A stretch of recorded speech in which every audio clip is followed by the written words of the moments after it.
नमस्कार, मैं वैशाली, आप देख रहे हैं ब्लेसिंग न्यूज। आइए रुक करते हैं आज की बड़ी खबर पर। भोपाल के कोलार पुलिस ने देश के बड़े चोर गैंग का खुलासा कर दिया है। ये आरोपी कॉन्ट्रैक्ट लेकर चोरी करवाते थे। पुलिस ने अब तक 1,50,00,000 रुपए की चोरी का माल जब्त करने में सफलता हासिल कर ली है।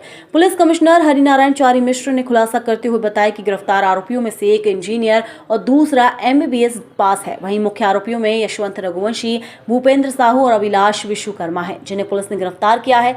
ये आरोपी दूसरे राज्यों के साथ ही चोरों को भोपाल लाकर चोरी करवाते थे और चोरी का माल आपस में बांट लेते थे। चोरी की जेवरात को मुथूट फाइनेंस में गिरवी रखते थे। वहीं पुलिस ने बताया कि आरोपी सुनार को चोरी माल नहीं बेचते थे। वहीं भोपाल पुलिस कमिश्नर हरिनारायण चारी मिश्र ने कहा कि मुथूट फाइनेंस के कर्मचारी इसमें शामिल होंगे तो उन पर भी कार्यवाही होगी। पुलिस के मुताबिक चोरी के पैसों को आरोपी शेयर मार्केट में लगाते थे और अय्याशी के लिए चोरी करते थे। चोरी के पैसों से आरोपी थाईलैंड और श्रीलंका घूम चुके थे। ये सोने और पॉश इलाकों को अपना बनाते थे। वहीं निशाना आरोपी पहले रेकी करते थे और फिर वारदात को अंजाम देते थे। गिरफ्तार किए गए आरोपी चोरी के माल को बाहर से बुलाए गए चोरों से आपस में बांट लेते थे। पुलिस का दावा है कि दूसरे राज्य में चोरी करने भोपाल आए आरोपियों को जल्द गिरफ्तार किया जाएगा। ये गैंग पे खास तौर पे इनका पूरा फोकस था कि जो कि स्थानीय तौर पर अगर कोई अपराधी है तो पुलिस के पास उनका रिकॉर्ड रहता है और पुलिस उनको पकड़ती है। इसलिए इन्होंने पूरा का पूरा अपना ध्यान जो है ऐसे गिरोह से संपर्क किया जो यहाँ का स्थानीय न हो, कुछ ही घंटों के लिए आए और वारदात करके चला जाए। तो ऐसे मामलों पे इनका पूरा फोकस रहता था। और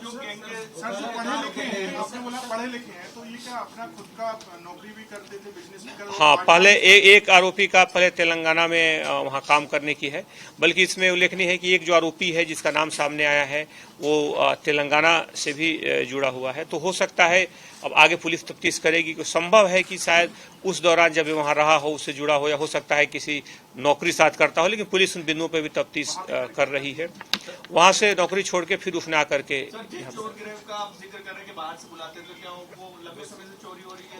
वो उनका आपराधिक रिकॉर्ड है। लेकिन पुलिस ने चूंकि आज ही पकड़ा है तो इसमें संभव है कि जिन इलाकों में रहे, अगर कोई अपराधी इस तरह से दूसरे जिलों से इतने दूर हजारों किलोमीटर दूर से आकर अगर कहीं चोरी कर रहा है इसलिए कि उसकी गोपनीयता बनी रहे और चोरी करके कुछ ही क्षणों में चला जाए, तो उसके स्थानीय तौर पर भी विभिन्न तरह की घटनाओं में संलिप्तता हो सकती है। लेकिन अभी पूरी तरीके से उसको तस्दीक करने के बाद ही उसकी अंतिम रूप से पुष्टि की।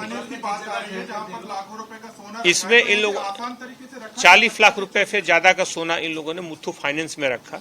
मुथूट फाइनेंस में उसको तफ्तीश की जा रही है किस रिकॉर्ड के आधार पे, क्योंकि इस तरह की जो कंपनियों में जब रखा जाता है तो उसके लिए भी एक SOP निर्धारित है और उसकी प्रामाणिकता पूरी होने के बाद ही और उसके स्रोत को जानने के बाद ही उनकी वैधानिकता पूरी होती है और उसके बाद ही रखा जाना इनके लिए अपरिहार्य है। लेकिन अगर इन्होंने किसी तरह की इसका उल्लंघन किया है तो उन्हें भी आरोपी बनाया जाए।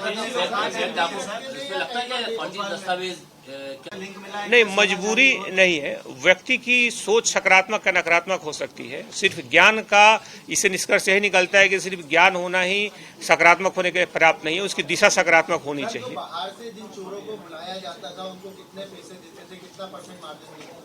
बाहर के चोरों की चूंकि गोपनीयता बन रहती थी, उन्हें रुकाते थे और साथ में गाड़ी में ले जाते थे, उनको जगह दिखाते थे और कुछ ही घंटों में वो चले जाते थे। शायद वो उनको लगता था, और आउटर इलाकों में रहते थे। यहाँ पर विदिशा के रहने वाले थे।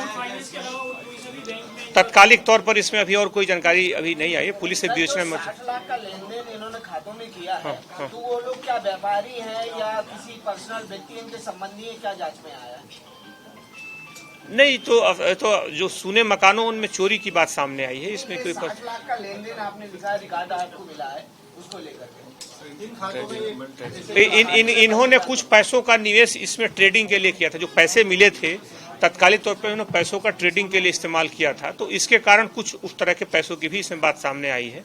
इसमें हो सकता है कुछ और तरीकों से इन पैसों का निवेश करते हों और उसका और दुरुपयोग करते हों। लेकिन बहरहाल इसमें पुलिस का जो पूरा ध्यान है इस गिरोह पर है और इसके बाहर के कौन से स्रोत हैं, कौन से ठिकाने हैं, कौन से आपराधिक गिरोहों से इनके संबंध है, पुलिस का पूरी ध्यान इस पर है। और इसमें